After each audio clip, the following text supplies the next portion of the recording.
Here we are. This is the Scottish and Fife House Price Index. Now, we're going to be mainly focusing on the Scottish, but it's interesting to look at the Fife as well. And we'll be going through all the regions by regions anyway.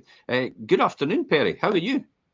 I'm great, thank you. I'm quite excited to be sharing this, actually. Some good insights here, especially for as far as Fife is concerned. So that's positive. Yeah. Some of the key data yesterday was inflation's at 6.9%. Now, inflation's maybe at 6.9%, it's maybe come down, but food inflation is still up there. The utilities and gas and energy is still inflationary pressure as well. So the Bank of England's very, very nervous about the inflation rate, and they're still not convinced it's going to come down so quick, and especially on the back of the fact that salaries are at 7.8. I know. It's like, are we nuts? And then when you take into account the NHS bonuses, I can't decry them that, but it brings it up to 8.2. Mm-hmm. So inflation's at 6.9, salaries at 8.2 or 7.8 if you take out the bonuses. I knew this was coming. I knew this was coming. Totally been what we've been predicting, Jim, isn't it? I think that one is levelling out the other. So it's not actually making any impact. It's like a circular motion just now, isn't it? Yeah. Now, this is quite important as well. Unemployment's still sitting at 4.2%. In Scotland, it's actually 4%. So we're actually doing a bit better than the UK overall. And just to throw in, another statistic is rents is 5.3%. Okay. So let me just point this out to people that are landlords and people that are tenants. People's salaries are going up to 7.8%, but the rent's only going up 5.3%. So should we be vilifying and demonising landlords for increasing rents if it's only 5.3%, and yet salaries are going up higher? Salary, I calculate out, an average salary is over £200 extra a month. The average rent works out at £20. It's like there's, see how the statistics, 5.3, 7.8, and it sounds, oh, that's kind of similar, but it's a huge disparity when you look at the percentage what it's of.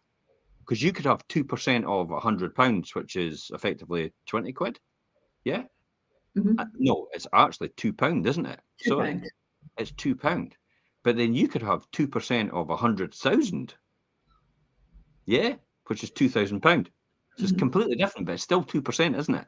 Yeah. So sometimes it's a case of lies, damn lies, and statistics, possibly.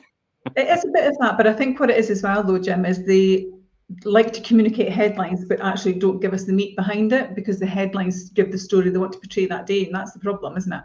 Yeah, that is quite right. Actually, you're absolutely right about that. It is when you drill it down into the numbers, it becomes a completely different story when you actually see what that means in pounds, shillings, and pence. If everybody understands that, older generation probably understand that statement. Younger generation go, "What's shillings?" It's understanding it, but also all of the elements don't necessarily impact every person all of the time. It depends on your individual circumstances, which is why you really need to be educated on, well, what does that headline really mean for me? Yeah. So salaries is an interesting one, especially with base rates and the way we're going with interest rates in the Bank of England. Now, I'm predicting another increase in base rates next month because the 7.8% is actually the highest salary rise since records began since 2001. That's quite a confirmed statement here. That's the highest salary rise since modern records began in 2001. Interestingly enough, unemployment levels, I was looking at unemployment levels, see, we're sitting at 4.2%, but the highest unemployment level came about not at the credit crunch, but actually in 2012, because it took ages to get up there. So there's a long way to go. If that ever happens, that's the case here. So just the key indicators and key data suggest to me, and possibly to you as well, Perry, that probably base rates will be rising next month again. I'm not convinced inflation's under control. No, I completely agree. I think that's exactly what's going to happen. And I think that's why it's important that people understand how certain parts of what is occurring in regards to how it impacts their lifestyle and choices that they make. Certainly when they're looking at their mortgage review points and their expiries, etc., of what they need to do today versus waiting. I actually heard on the grapevine, and it's maybe public information anyway, but it's been in chat and stuff like that. The banks are actually, if you've got a mortgage which is coming out soon in the next 6 months, you can actually talk to your bank in 6 months or before in order to fix a new rate, and the banks are actually open to that without any penalties. So that's what I've heard. So and you can apparently as well, the thing about the credit, since the credit crunch, the 6 months holidays and the interest only 6 months and stuff like that and periods have not actually disappeared. They've still been using them, but they've not told anybody about them. Yeah, I think that's the key. Good thing is liquidity is still there. You know, liquidity and equity, a huge amount of equity has been built up in properties over the last 3 or 4 years, even over the last 5 or 6 years. So I think we don't need to worry in terms of negative equity. That's probably not going to happen unless you bought recently. But let's drill down into the numbers and talk about the overall statistics and the headlines. So here's the headline statistics for Scotland. So we are sitting at an average price point in Scotland of £189,424. That means the annual price change of property in Scotland for since the last year, over the last year, is 0%. So in other words, and it's what we said before, we're just back at June 2022 in terms of prices. And should we be worried about that? Probably not. No, I don't see cause for concern with that, because bearing in mind when we're comparing this to June 22, that's a comparable to post-pandemic when actually the market did go crazy. So actually people still benefited up until that point. So there was huge property increases up to 2022. So if you look at it that way, anybody that's bought prior to June 2022 is still seeing a huge increase in terms of where they are in June 2023, if you take that into account. So, and it's very rare for anybody to buy and move within, well, even if they bought and moved within a year, they'll be no worse or no better off. Interestingly enough, though, when drill down into regions, which we'll do later on, it's actually quite revealing how each region's actually changed. Because that 0, which remember is an average point. So there's going to be some people that have still increased and some people that have still decreased. But it'll be interesting to see that split. And when I looked through the numbers, I was actually quite surprised.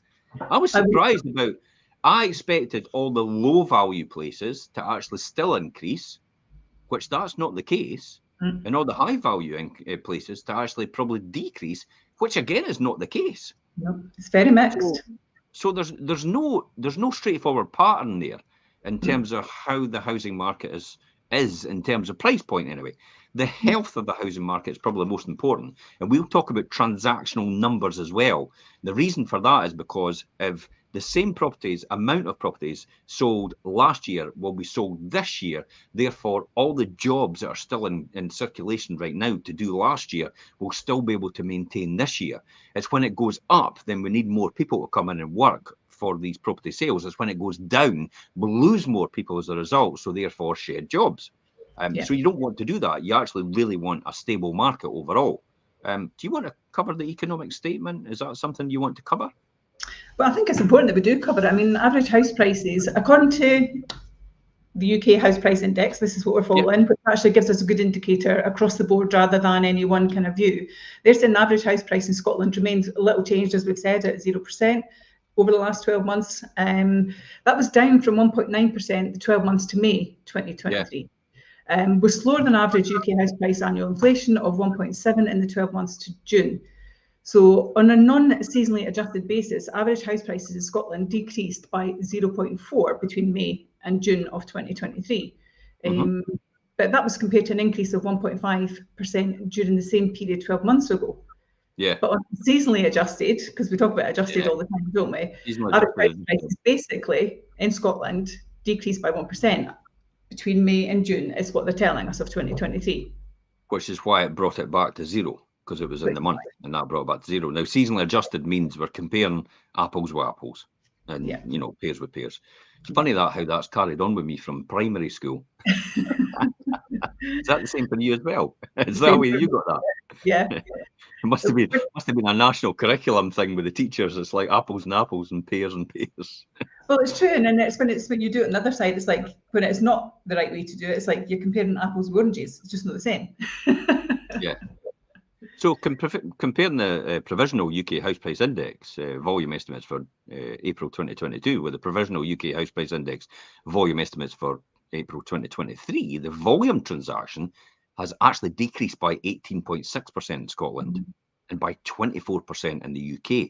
So this is what we talk about the volumes. The volumes is really important because that means that's a difference. That's the transactional levels. Yeah. So what will this mean overall? Well, in Scotland, the semi-detached house showed overall in the economic statement that the highest showed the highest annual percentage change out of all property types, increasing by 0.6%. So semi-detached houses are still going up to June 2023, and they actually went up to an average price point of 202,000. Detached houses showed the lowest annual percentage change, which decreased by 0.6% in the 12 months to June 2023, with an average price point of 339,000. That's a huge differential between a detached and a semi-detached, isn't it? Massively 339 so. minus 202. That's 137,000. It's about 70%. It's about 70% add-on. But actually, that really a surprise to us, though, Jim, because that is really what we're seeing in the market. And when you do your Sunday updates, we've talked about that. What we're seeing is the property prices around about the 250 and under, which is where your semi-detached sits, are still buoyant and moving and demand and selling at a reasonable time. But the ones that are 300 above are taking so much longer. So actually, this makes sense, doesn't it? Yeah. I've got to say, I've got to laugh at the TikTok brigade, because you've always got one on saying the housing market's going to collapse, Britain's going into recession, all the rest of it. And I'm like, okay, show me the evidence, because it's not clear in here at all. There's nothing to indicate that at this point in time. We've got the lowest unemployment rate on record so far. We're way in full employment in terms of economic terms, because it's between 4 and 6%. So I don't see anything in the near future, actually, in the foreseeable future, actually happening, which will actually be quite concerning. The great thing is, again, is the banks are very, very stable, and that's what caused it the last time in terms of 2008. So I don't think that's any problem to think about. So the highest annual percentage change actually is East Lothian, where the average house prices increased by 16%. My God, East Lothian. For the people that were investing in East Lothian, wow, a 16% increase in a year in the 12 months to 339,000. See what I mean? It's like even the high price point, it's gone up in East Lothian by 16%. The lowest annual percentage change in the Western Bartonshire, where the average house prices decreased by 6.7%, was to 131,000. See what I mean? You would have thought the 131 would have gone higher percentage-wise than the 339, which is in East Lothian, but it hasn't. So as with the other indicators in the housing market, which typically fluctuate from month to month, it's important not to put too much weight on just 1 month set of house price data. But we do this every single month, so we can tell based on the previous months about how that's going to pan out. Annual house price change over the last 5 years is quite interesting in this graph. So there's the keyline headline statistics in here. For the people on Instagram and TikTok, I'm afraid you can't see this. Well, maybe you can in there. No, it's back to front. Okay, back to front. You're not having it. Go over to YouTube, Fife Properties TV. We're live streaming right now on YouTube, and you can remark in there as well. So let's go into the house price graph. So you can see that the annual price change. So see where it is in June 2019. It's sitting at 2%, and we're sitting at 0 just now. It's nothing to really be concerned about. Look where it came down in December. It was down in December, and then it's gone back up. So it's indicated. See that in December 2022, how it's indicated and it's gone back up. That means we've had a kind of wee mini boom. Yeah, absolutely. Which for me pans out like that. And I kind of thought that was happening, the mini boom. And that's kind of for me shown it. Do you think that's something to do with stability and maybe the Liz Truss budget all finished off and now it's all coming through in the key statistics? Because the Liz Truss budget was probably about August, September last year. And by the time these houses have been bought, flows through, therefore, that's why it probably dropped in December, because people were actually, oh my God, property market is going to crash. They've probably accepted lower offers. Therefore, that's why in December 2022 is lower.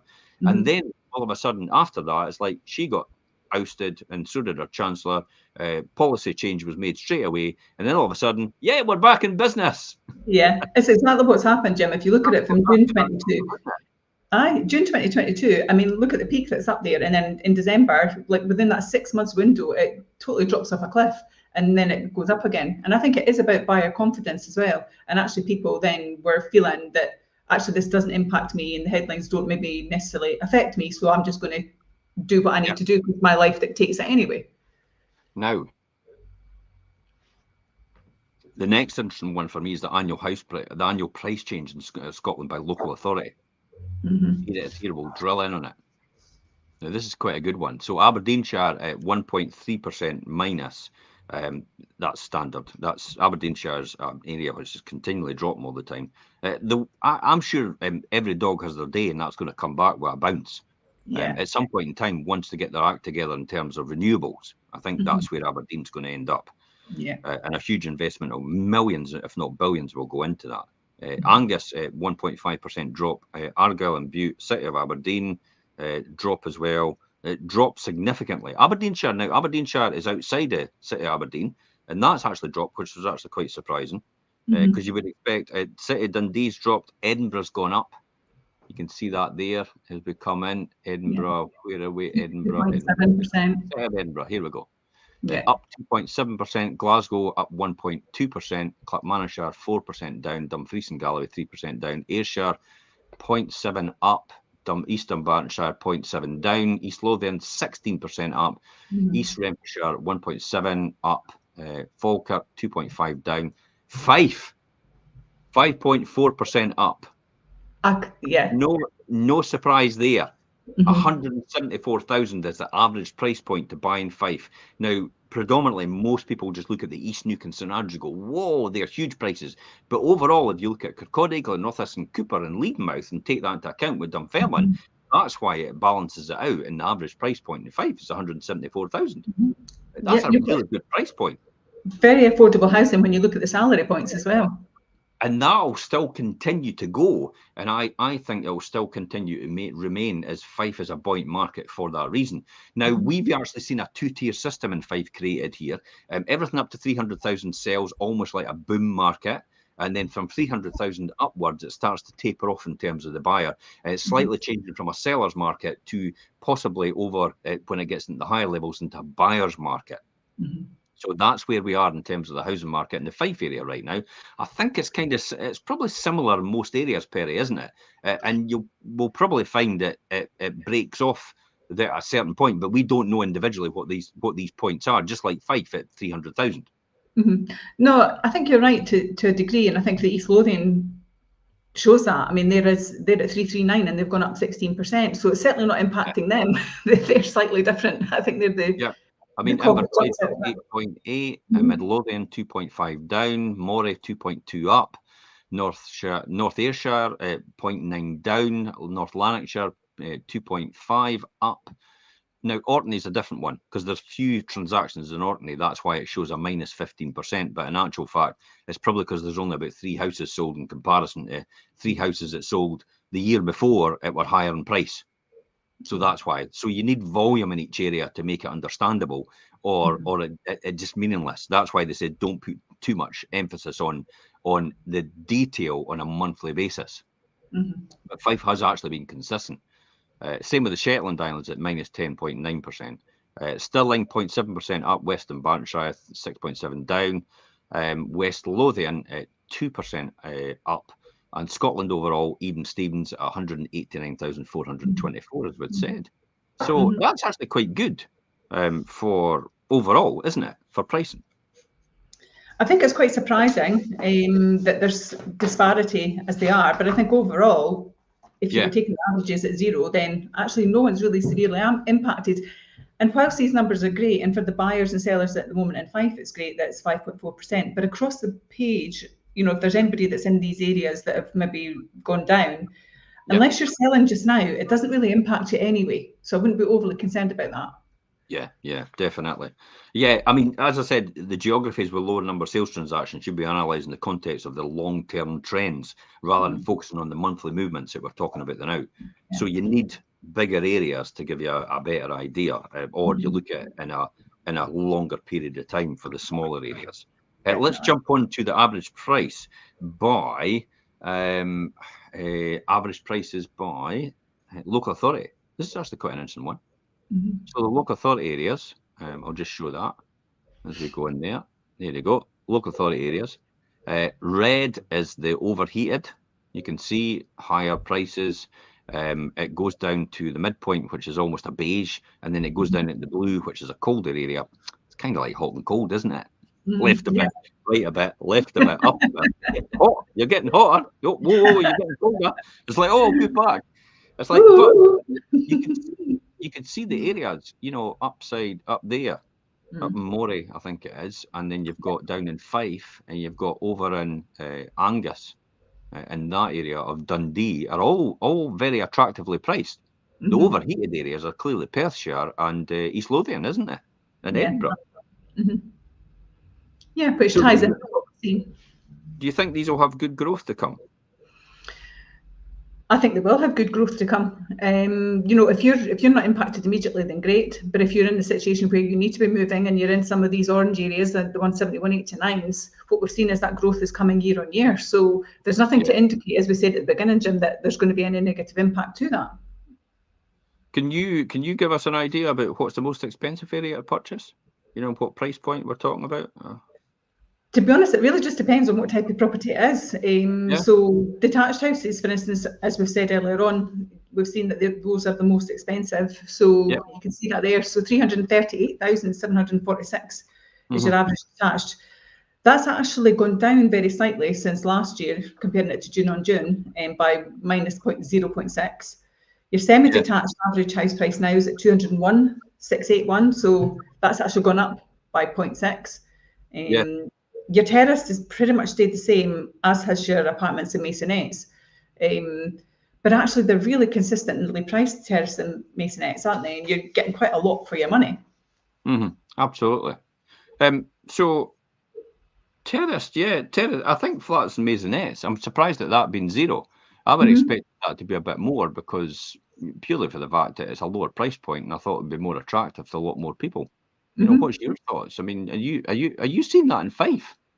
No, we're not seeing that in Fife at all. Apartments and masonettes coming on at the moment, they're selling really quickly and they're getting good pricing. And we've seen that, you know, when we look at the ones in Glendale and Leven, when we look at the ones on Wagon Road, etc., they're all selling really fast. Even the ones in Taylor Street, you're at Randolph Street, they're going really for good pricing in a short space of time, because people are feeling like actually now they can get on that pricing ladder. And it goes back to the earlier statement about income. You know, there's people out there, first-time buyers are really propping it up quite nicely still in Fife. And I think that that's where we're seeing that impact coming from, because they do have confidence, they are on good salaries. And actually, you know, if you go to Glendale, you could get a 4-bed upper masonette for £90,000. Wow. I mean, that's a really good price point, isn't it? That's a great price point, and you're getting a lot of property for that. Yeah. I'm looking for transactional numbers here, because, believe it or not, they've actually produced the wrong, they've got the wrong information. They've double counted on here, if you'll see in the report as we go through. So they've actually made a schoolboy error. You know, as we're going through, so we've got the semi-detached, detached, and all the rest of it, and you go into this is meant to be the transactional. See the sales volumes. See that they've got that wrong. They've actually somebody's filled that out with the same information for prices rather than volumes. They have. Whoever's in the Office of National Statistics, shame on you.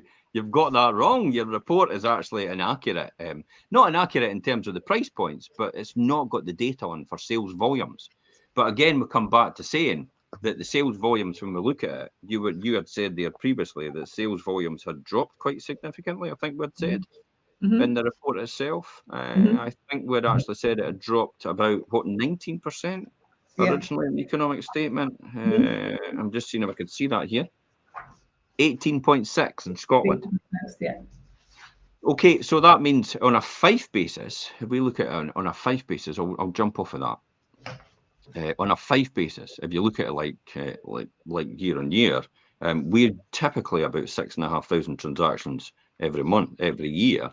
So 6,500 divided by 12, gives you about 541. So multiply that by you're probably talking about 0.8, yeah? So 541 goes down to 433. And that's the thing, we need to be concerned about, the transactional level. Yeah. So that's actually quite, and I will come back and put in the comments later on once that report's updated, because clearly I'll have to notify them that they've actually got it wrong and they've not put the right data in there. And we'll be able to pick that up in terms of the numbers. So they do say in the low sales transactions, some local authorities such as Orkney and Shetlands can lead to volatility in the series. Yeah, absolutely. And transactions should be organised, analysing longer term trends. So they've actually missed that out. So that's a schoolboy error from the Scottish National Statistics. And let's talk about then, let's jump on to sales volumes in total, though. This is actually quite an interesting one as well. So this is sales volumes in total. So this is over Scotland over the last 5 years. So this tells us, what does it tell us, Perry? It tells us comparable. This is the number of sales volumes that I'm talking about. So they've actually gone back to April 2023 because sales volumes are actually difficult to get. So they have to do April 2023 because the prices come through quite easily. The volumes catch up later on in order to collate them, because it depends what data and where they're getting them from. But year on year, you've got about 8,000 in April 2019. April 2020, well, that was understandable. 2,600. That was really down to the fact of the pandemic. That was the start. Yeah. And then it stabilised again April 21 to 7,200 again. There's the boom, 8,600, and we're down to 7,000. So overall, we're absolutely right. See, 8,000 to 7,000. So you are actually round about that figure, aren't you? In terms of the 8,000 multiplied by 0.8. Yeah, round about the 7,000 price point. So that means then in Scotland, 1,000 less properties getting sold than normal pre-pandemic times, which means effectively if 15,000 was spent on every house, on 1,000 times 15, that is about £15 million worth of business for local contractors and, shops and everywhere else. It usually you typically use to when you replace kitchens, when you replace bathrooms, when you decorate and carpet. Typically that's kind of, I would say, the average price point. If we took it at 15,000, some people might be more, some people might be less, some people might be none at all. But I kind of think that's where we are. So you're 15 million less in the Scottish economy getting spent on this because of that. If you take that on a transactional basis and multiply that by 12, that's a horrendous number. That works out at round about 180 million. 180 million is a big hit for local businesses, if that is the case. So let's hope that transactional numbers recover next month and we get back to where we should be in terms of that. But only time will tell. Again, don't take this as a given. So property status. What does property status mean? What we're talking about, Perry? What does it mean? Oh, it says it on there. Yeah. So basically, it's new builds, isn't it? Effectively. Yeah. Versus existing resold properties. So it's looking at the difference between the two and what that impact has. What is a resold? Just for people who don't understand what we mean by resold. So resold basically is a property that is not just been built, it's one that has been bought and sold again. It sounds obvious, but the way people out there are going, what's a resold? I've never heard of that term. It's like, some people actually call them second-hand properties. It's like, really? Yeah. That almost belittles it. But it's not. But look at the huge differential between there. 305,000 for a new build on the average property price, and resolds are 179,000. That is literally a huge difference. Now, why is that then?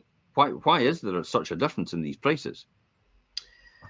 I think for me, one of the main things that we've seen and what we're hearing is actually it's the compliance for the builders as well that make the properties expensive because of the whole environmental side. Yeah, the whole environmental part of the new build properties. New build, insulation, all the materials now costing a lot more. Therefore, an existing property, it's cheaper to buy an existing one than actually build a new one.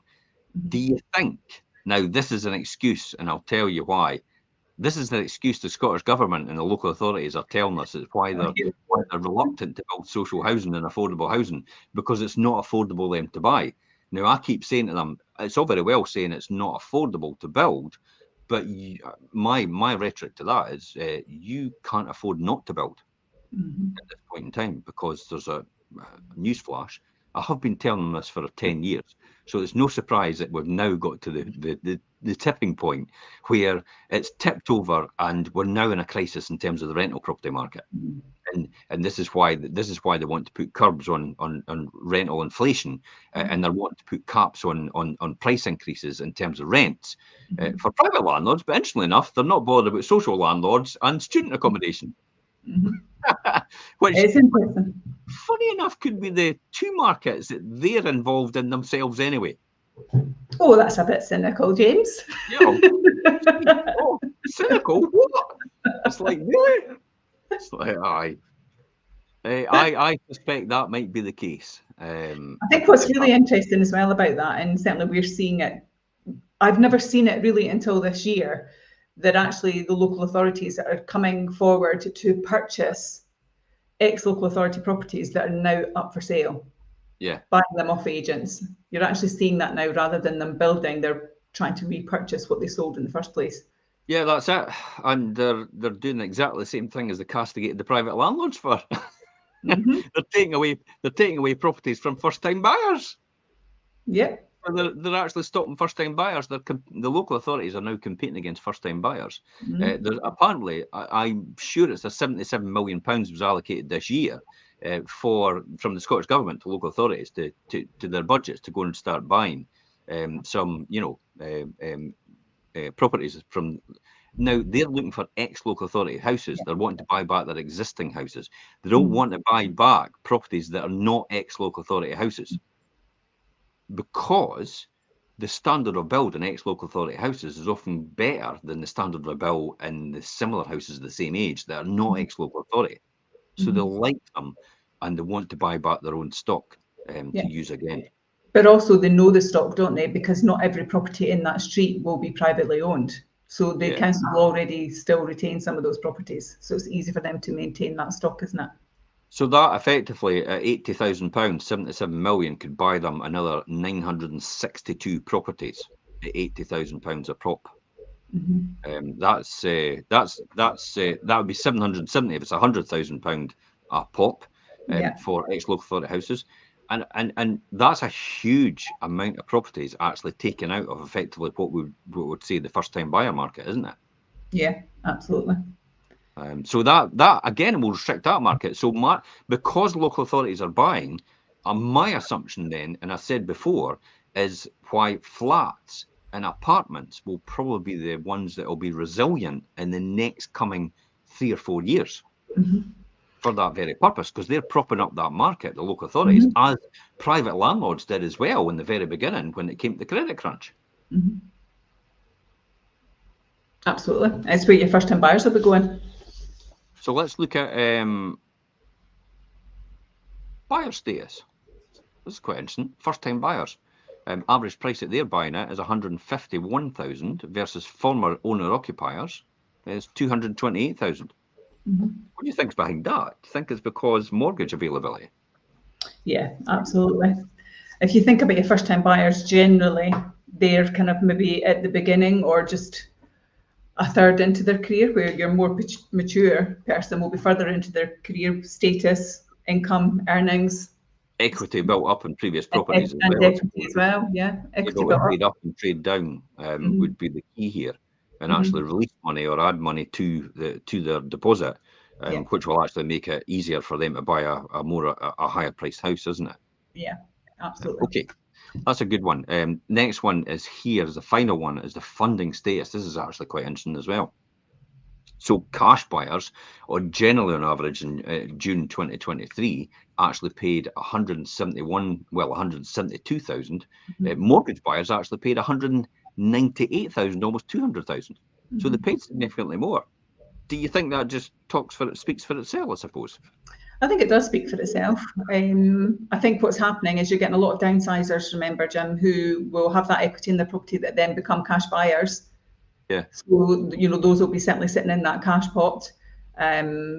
Mortgages kind of staying pretty stable there, to be honest with you, and not a great deal of change, which I think is quite a surprise considering the mortgage rate increases we've seen. So actually, I think that's quite a healthy position. Yeah, definitely. I think so as well. It's affordable more than anything. I think that's the most important point out of that. Affordability is probably the key here to keep the market buoyant.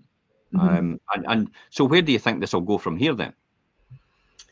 I think the big thing for here is actually, as you said, it's about the transactions and how is that going to impact it over the next couple of months. And it's about mortgage rates and will they continue to increase them? How is that going to balance out on inflation? So it'll be interesting to see what's going to happen over the next few months.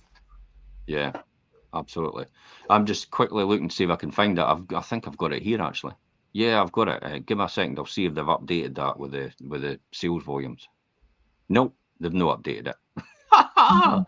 Schoolboy error from the land registry, definitely. That's it. Thanks for coming on, Perry. Good for your insight. Hopefully, everybody got a good indication into that. Maybe just a summary of this. What would you think?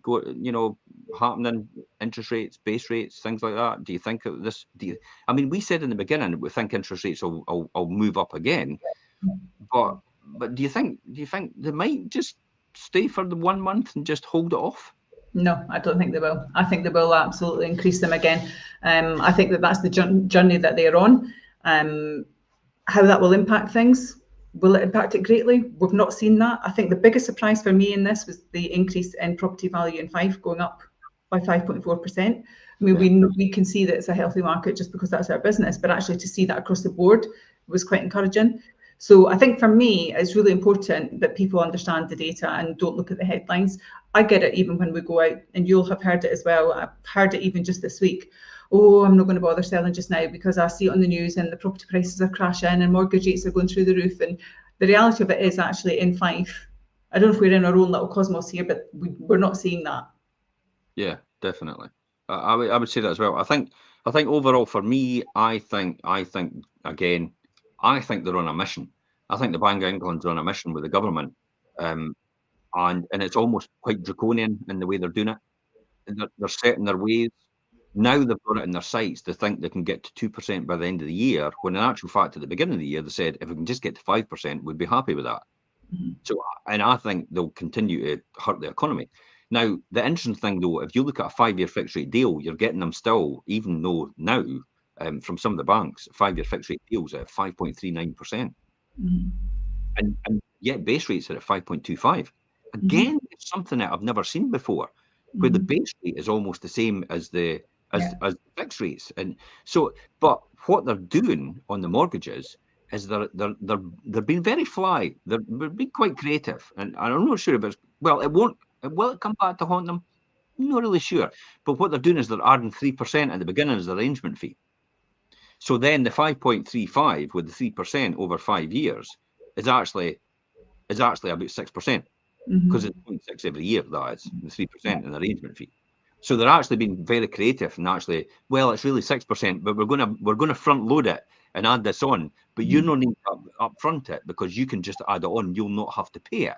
So that means your cost every month will come down because your base rates, your interest rate's lower.